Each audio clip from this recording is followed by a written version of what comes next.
নমস্কার, এসএমএস পরিবারে আপনাদের অনেক অনেক স্বাগত। সেই সঙ্গে আজকে একটা নতুনত্ব বা আপনারা অনেকে করেই থাকতে পারেন, তো একটা রেসিপি নিয়ে চলে এসেছি ওটসের পরোটা।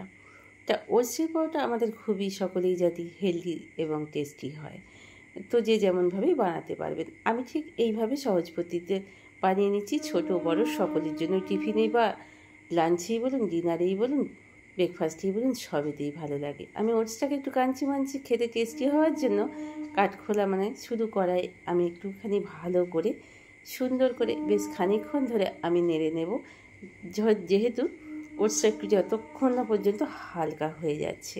তারপরে আমি কড়াই থেকে নামিয়ে একটা বাটিতে আমি দিয়ে দেব এবং দিয়ে দেবো একটুখানি কালারের জন্য হলুদ। আপনারা চাইলে হলুদটা স্কিপ করতেও পারেন। তো হলুদটাকে দিয়ে আমি ভালো করে নেড়ে চেড়ে নেব। নেড়ে চেড়ে নেওয়ার পর আমি বেশ কিছু জিনিস এর সঙ্গে অ্যাড করব, যেমন আমি এখানে জোয়ান নিয়ে নিয়েছি, পরিমাণ মতো চিনি নিয়ে নিয়েছি, নুন নিয়ে নিয়েছি, তারপরে বিট নুনও খানিকটা নিয়ে নিয়েছি, খানিকটা মৌরি দিয়েছি টেস্টি হওয়ার জন্য, আর বেশ কিছুটা কাঁচা লঙ্কা। আপনারা চাইলে চিলি ফ্লেক্স দিতে পারেন। তো আর নিয়ে নিয়েছি বেশ কিছুটা পরিমাণে কসৌরি মেথি, সেটাও আপনারা যদি না থাকে ধনিয়া পাতা বা আপনারা টেস্টি আরও টকটক যাতে হয় তার জন্য টমেটো অ্যাড করতে পারেন, সবজি অ্যাড করতে পারেন, পুদিনা পাতাও দিতে পারেন, তো বা কারি পাতাও দিতে পারেন। আমার যেহেতু ঘরে ছিল কসৌরি মেথি পাতা, সেহেতু এটাই দিলাম। এবার ভালো করে আমি চামচটা দিয়ে ওটসটাকে সব কিছুর সঙ্গে ভালো করে আমি মিশিয়ে নেব এবং অল্প অল্প করে জল দিয়ে একটা মোটা ধরনের আমি বাটার তৈরি করব। আর একটু কাঞ্চি মাঞ্চি হওয়ার জন্য যদি কর্নফ্লাওয়ার থাকে কর্নফ্লাওয়ার দেবেন, আর ময়দা থাকলে ময়দা দেবেন। তো আমার কাছে কর্নফ্লাওয়ার ছিল না, আমি একটু অল্প ময়দা অ্যাড করলাম। এবার একেবারেই জল দিলে হবে না, আপনাদের বুঝে ব্যাটারটা তৈরি করতে হবে। আমি অল্প অল্প করে ব্যাটারটাকে তৈরি করছি, বেশ খানিকক্ষণ ধরে আমি তৈরি করে নেব।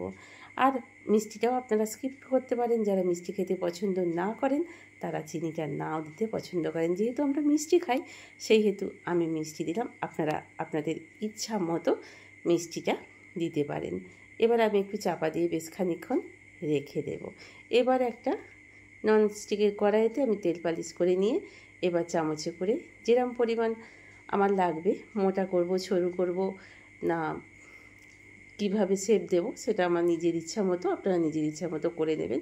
আমি গোল শেপই দিচ্ছি পরোটার আকারে। তো চলুন, এইভাবে আমি সুন্দর করে চামচে করে সুন্দর করে টিপে টিপে এরকম গোল সাইজের একটা শেপ দিয়ে দিয়েছি এবং চাপা দিয়ে দেবো। মিনিট 5 পর খুলে আমি একটু তেল ছড়িয়ে দেবো। তেল ছড়িয়ে দিয়ে আপনারা এটা চাট মশলার সঙ্গে, চাটনির সঙ্গে, সসের সঙ্গে, যে কোনো সব কিছুর সঙ্গে যখন খুশি খেতে পারবেন। সকলের জন্য এই রেসিপিটা ভীষণই সুন্দর, হেলদি এবং টেস্টি। যদি ভালো লেগে থাকে ভিডিওটার কোথাও কোনো অংশটুকু, তাহলে একটা লাইক কমেন্ট করে দেবেন। ইচ্ছা হলে সাবস্ক্রাইব করে আমার পাশে থাকবেন নতুন বন্ধু হলে। তো আজকের মতো এই পর্যন্তই, আবার আসবো একটা নতুন রেসিপি নিয়ে। নমস্কার।